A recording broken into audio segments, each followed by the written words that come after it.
No, gracias. La cámara para la transmisión. Lo mismo en el video. ¿Están grabando? Ya. Ok, aquí otro ejemplo, ¿no? La temperatura, ese otro servicio más, ese es que finalmente estamos utilizando el GFS, que de alcance global, gratuito, se actualiza cada 6 horas, genera 384 horas de diagnóstico y tiene una resolución temporal horaria, ¿no? Lo cual compensa un poco el problema de tener 28 kilómetros de resolución espacial. Bueno, sí, resulta que sí se puede armonizar. Esos son los datos según la nativa que recibimos, ¿no? Y esa ya es después de cierto tratamiento se aminora el problema se puede aminorar el problema, ¿no? De la discontinuidad, pero obviamente es bastante complejo, ¿no? Lo ideal sería que se den la tarea, ¿no? Los desarrolladores de recalcular todo el histórico cada vez, ¿no? Cosa que por el momento no hace. Aquí, por ejemplo, otro ejemplo, ¿no? Con la humedad relativa, otra coordenada. Aquí se observa, ¿no? La discontinuidad que les decía y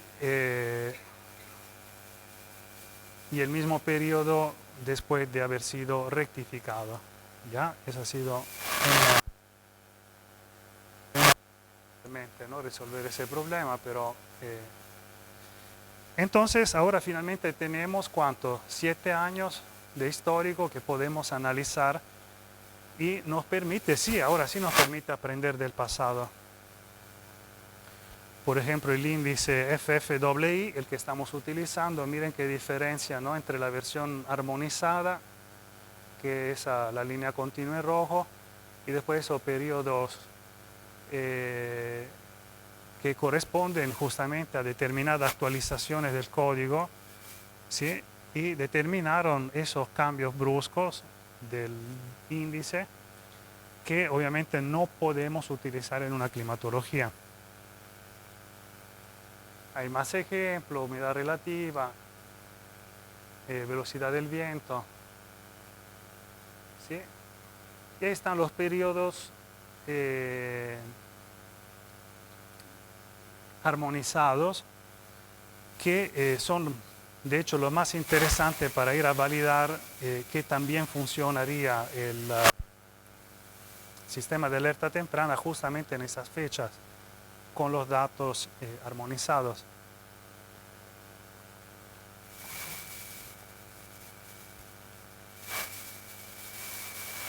Bueno, ese temita lo vamos a tocar también más profundidad, llegando finalmente a ver el esquema de validación cruzada que se utilizó, ¿no? Que fue por año, por día, de acuerdo a varios parámetros. Pero bueno, ahora le quería mencionar cómo hemos excluido del análisis todo lo que son agropecuarias, ¿no? Todos los años se usa mucho el fuego en el campo, se usa para limpiar, se usa para renovar el pasto, se usa para desmontar. Entonces a veces tenemos quemas controladas que escapan de control y provocan incendios. Otra vez tenemos incendios que llegan a un potrero, por ejemplo, y allí provocan incendio, porque no es intencional.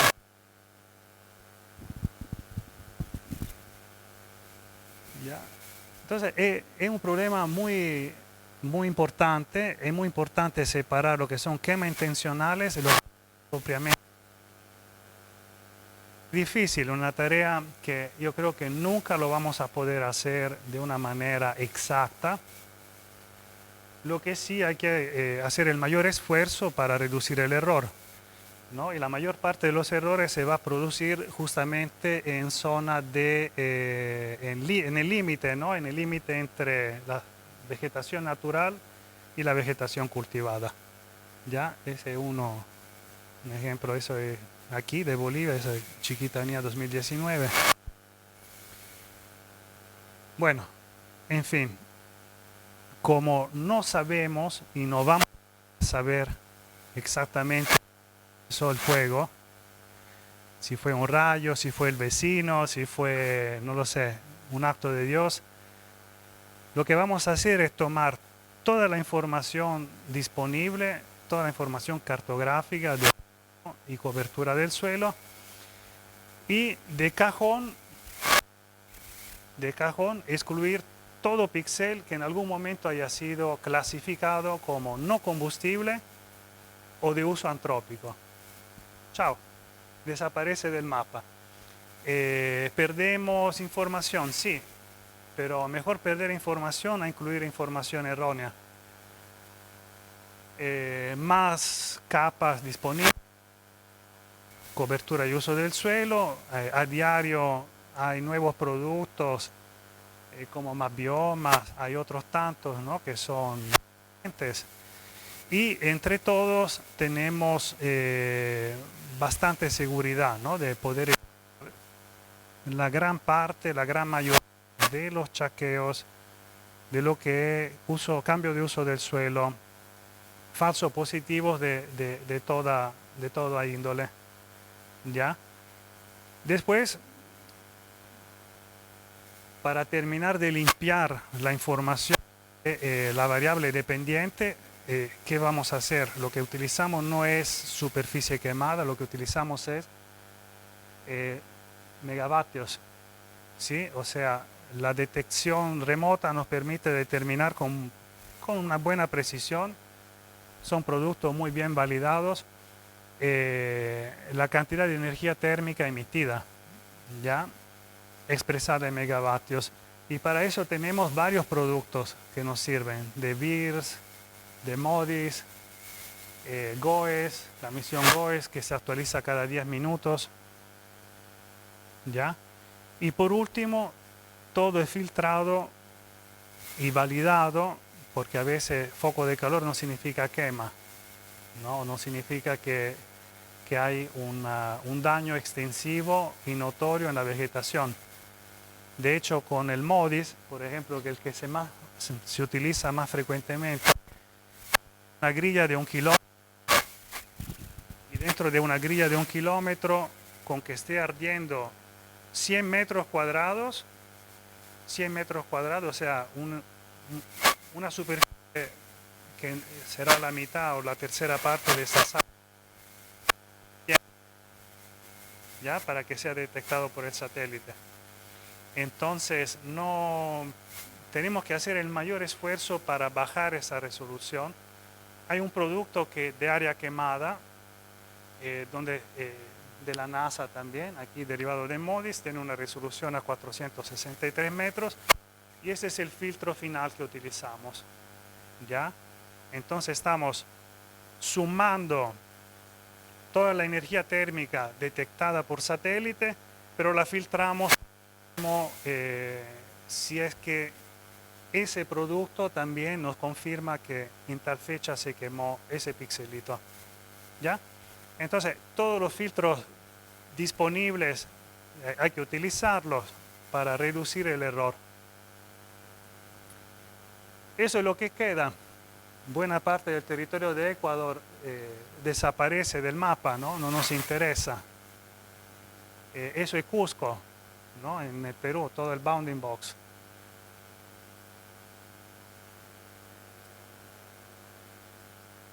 Ahora, la otra tarea, el otro problema resuelto ha sido, sigue siendo, ¿no?, bajarle la resolución dentro de lo posible al pronóstico.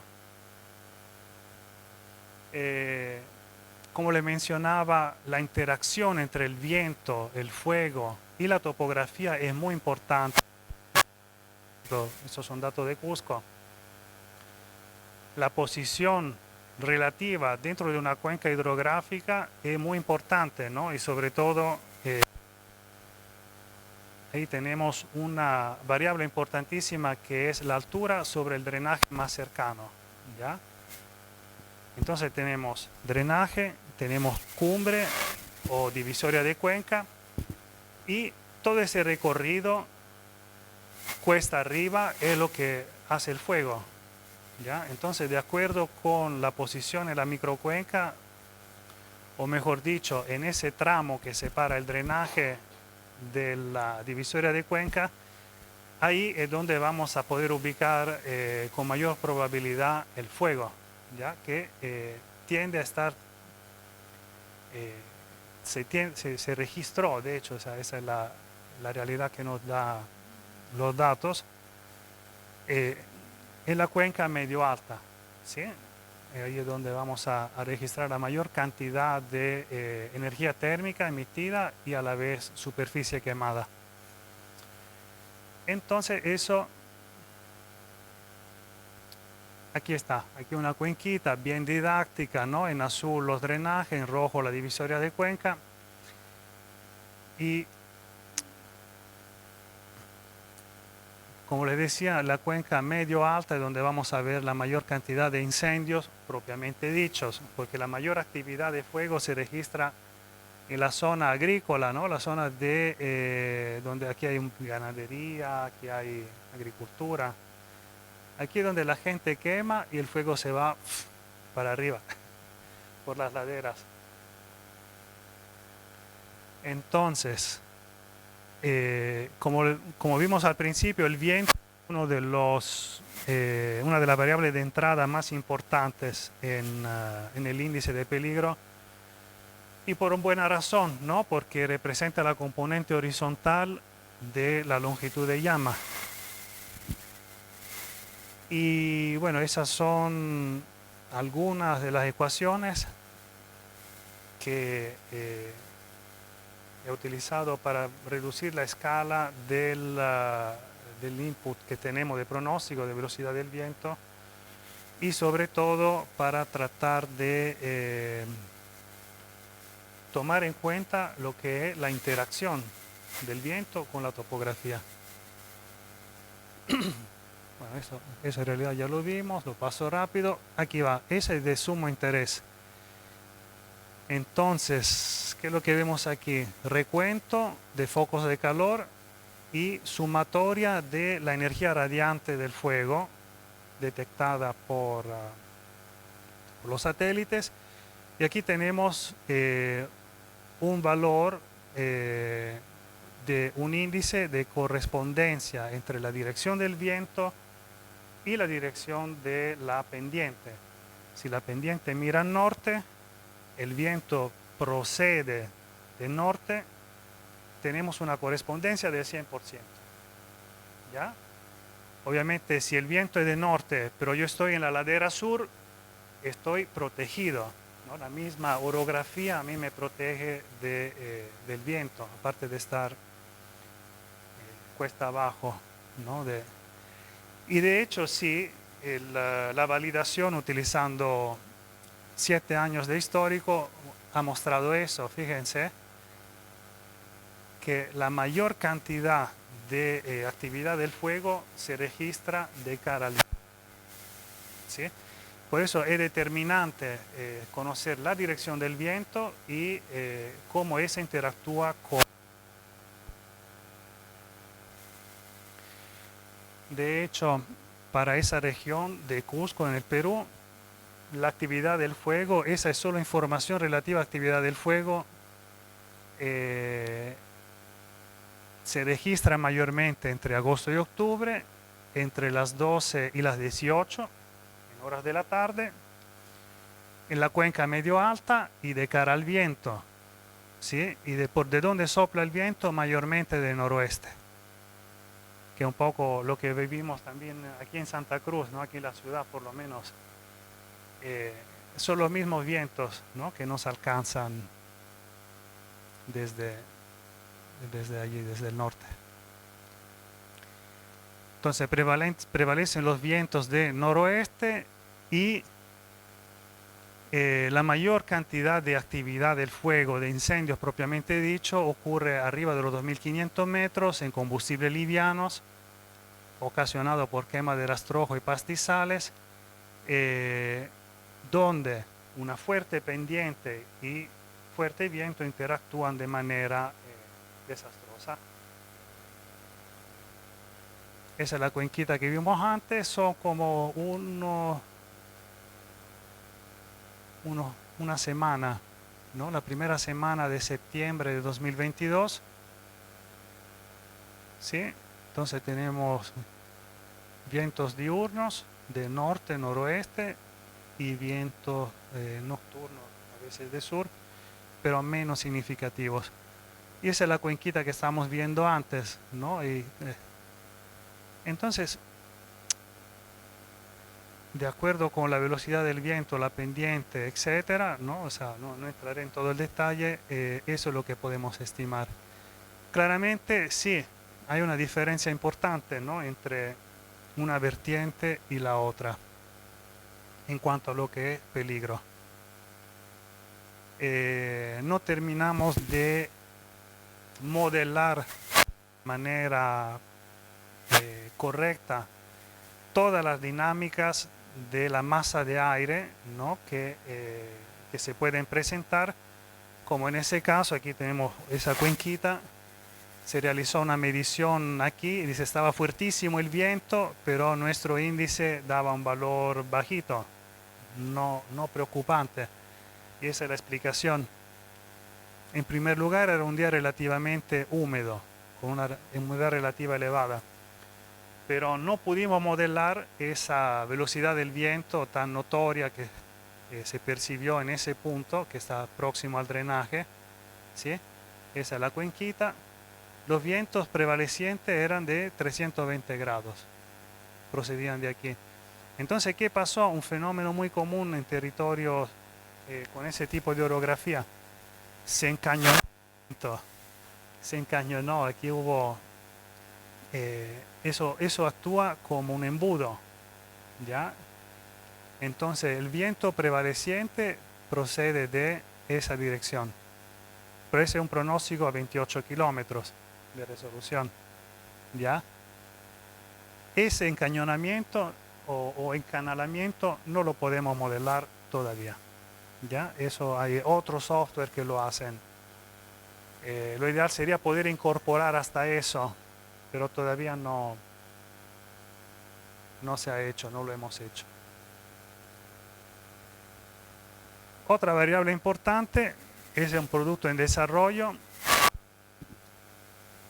es la radiación solar. ¿Okay? La radiación solar es una variable determinante de lo que es la temperatura de la superficie del suelo, que a su vez determinante de evapotranspiración y de lo que es la instabilidad de la parte más próxima al suelo, ¿no? En cuanto a fenómenos convectivos.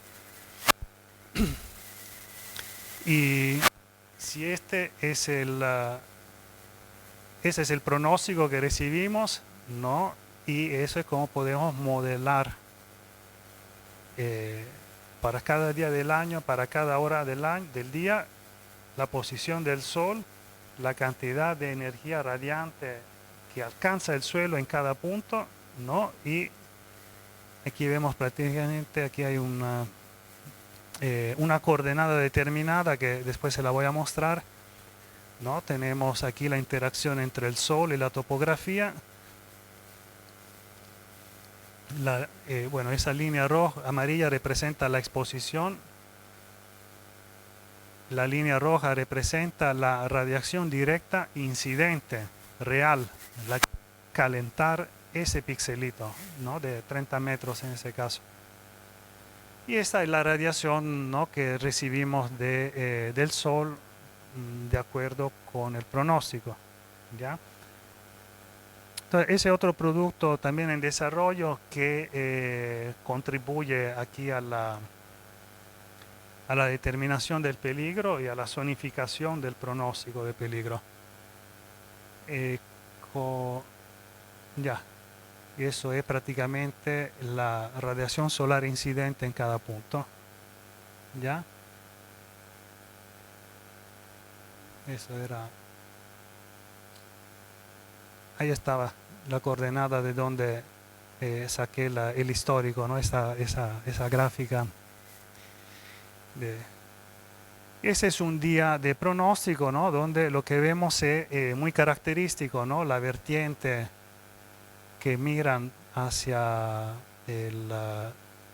bueno, el sol se pone de ese lado, ¿verdad? Aquí es occidente. A veces me confundo. No te puedes confundir, ojo. Ese occidente, oponente. Aquí se pone el sol y justamente son las vertientes donde se observa mayor actividad del fuego. En horas de la tarde, esa exposición determina mayores temperaturas y además de vientos ascendentes, que son otro fenómeno que no lo modelamos, ¿no? Pero también es determinante del peligro.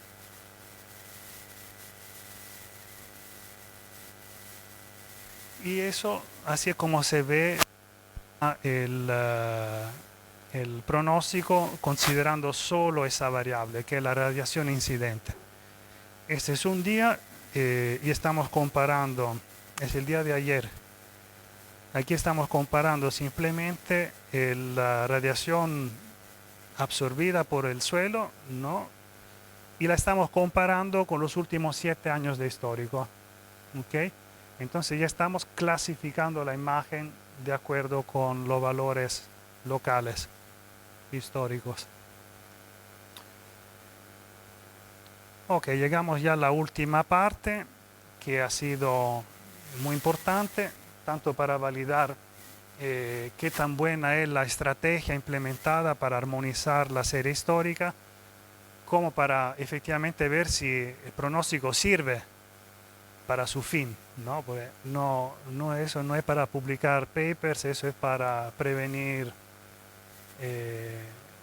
fallecimientos. Entonces, pocos años disponibles, cada año diferente al anterior o al subsiguiente, con actualizaciones de código intermedio que más o menos aproximadamente pudimos subsanar. Entonces, lo ideal sería tener muchos años de histórico,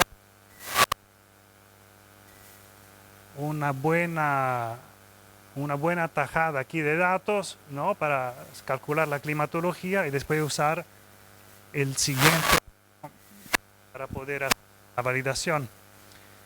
Como tenemos pocos años, lo que hicimos fue tomar un año y calcular la climatología con todos los demás años disponibles. Y así, 1, 2, 3, 4, 5, 6, hasta 7 años que quedan afuera de la climatología para poder realizar la validación. Y de esta forma simulamos el comportamiento en tiempo real del modelo, ¿no? De cómo hubiera sido emitir un pronóstico de peligro, ¿no? En esos años. Después tenemos otro asunto importante, ¿no? Que se tuvo que tomar en cuenta, y es que el pronóstico de hoy, ¿no? Para el día 0, el pronóstico de hoy a primera hora suele ser más preciso que el pronóstico de hoy para mañana. Ya llegando a pasado mañana se va perdiendo confianza, ¿no? En ese pronóstico. Y fue necesario obviamente hacer una validación no solo año por año, sino día por día también, ¿no? Tenemos entonces un muy buen ajuste de lo que es el pronóstico de hoy para hoy. Si el día de hoy estamos pronosticando peligro extremo, bueno, en día en que se había pronosticado peligro extremo, se registró casi el 50% de toda la energía térmica emitida por incendios. ¿Ok? Que es un buen resultado.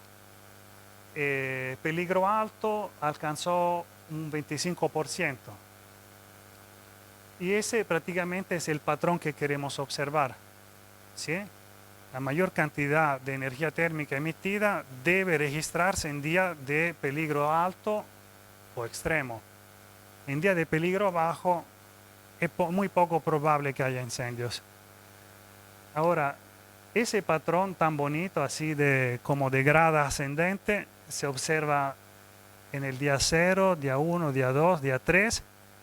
En el día 4 ya se rompe. ¿Qué significa? Que hasta el día 3 todavía podemos confiar en el pronóstico, ¿ya? Después no, mejor absolutamente sacar uno nuevo. Entonces, bueno, eso se hizo para diferentes estadísticos descriptivos, ¿no? Como en ese caso aquí era el recuento, aquí es la sumatoria de los megavatios acumulados, también el promedio, y vamos a aterrizar aquí también lo que es la distribución por mes. Tenemos hasta un mejor ajuste, ¿no? Cuando se toma en cuenta la sumatoria, ¿no? De la energía radiante. Y otro tema importante es ver qué tanto falsos negativos tenemos, ¿no? O sea, tenemos falsos positivos algunos días y otros días tenemos falsos negativos que son más problemáticos que los falsos positivos. Yo prefiero recibir quejas de que, pero usted no me deja llamar, de las comunidades, bandera roja el día que correspondía, ¿no? Porque ese tipo de reclamos son más difíciles de atender. Entonces, pero es muy importante tratar de evitar una saturación en lo que son mensajes de alerta, ¿no? Por eso ha sido muy importante valorar también la frecuencia con la que se genera el tipo con la que se cruzan determinados umbrales de peligro. Y por lo general, julio y agosto hay muy poca diferencia, ¿no? Pero ya a partir de septiembre ya eso va mejorando, ¿no? Y mejor cuando combinamos el FFII con la humedad relativa para generar el pronóstico. Ya, bueno, de hecho, yo creo que aquí lo más importante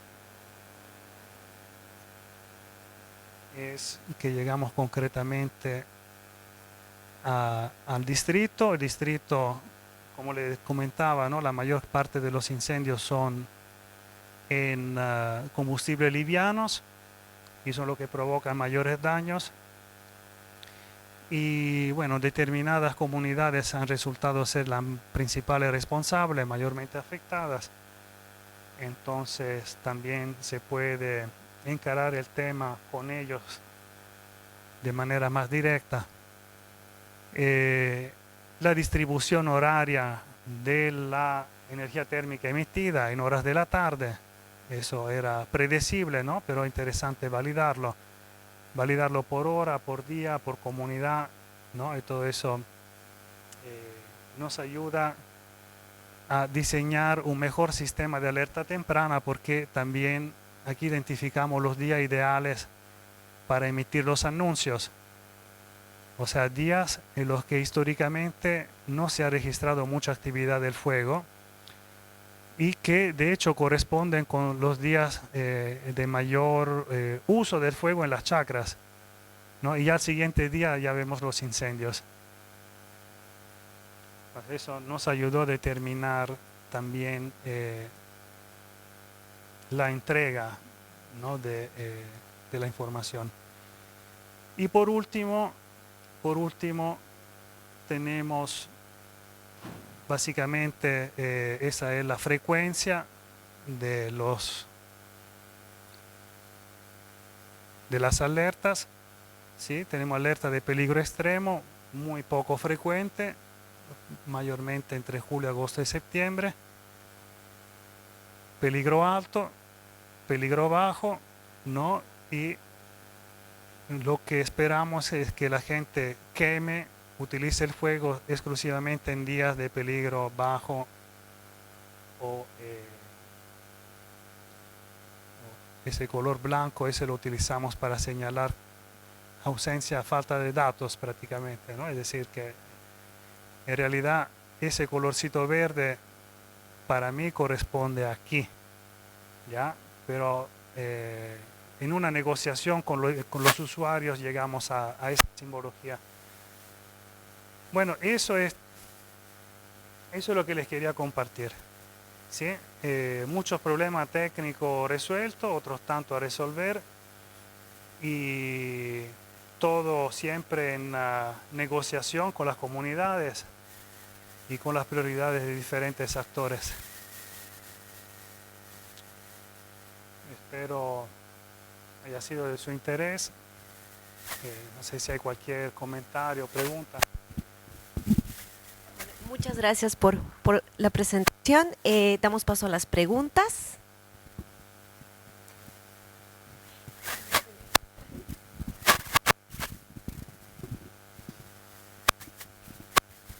Buen día, doctor. Muy interesante. Yo quería preguntar qué valores de altura o humedad para cada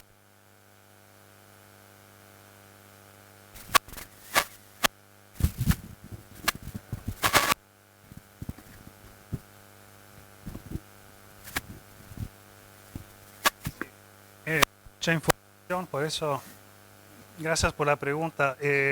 Como decía al principio, utilizamos valores percentiles localmente calculados, o sea, tomamos el histórico y de ahí el percentil 97 o 95 ¿no? Se utiliza normalmente como umbral para el valor extremo.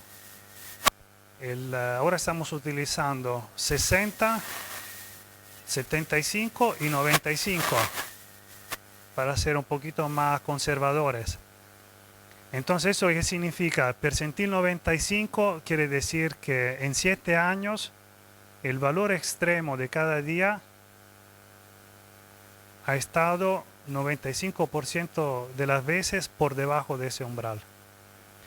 Quiere decir que estamos viendo el 5% de valores más altos localmente, sin importar el valor absoluto. El valor absoluto no nos importa solo la climatología.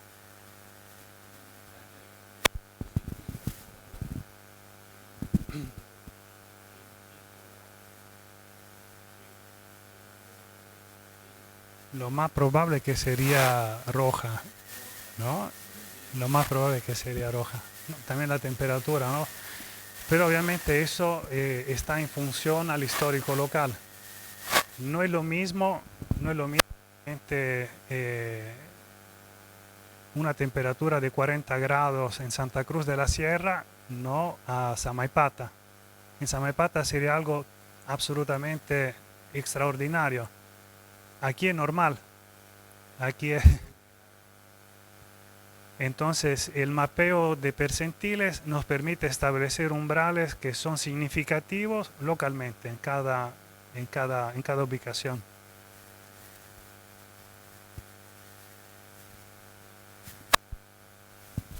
Tenemos tiempo para una pregunta corta.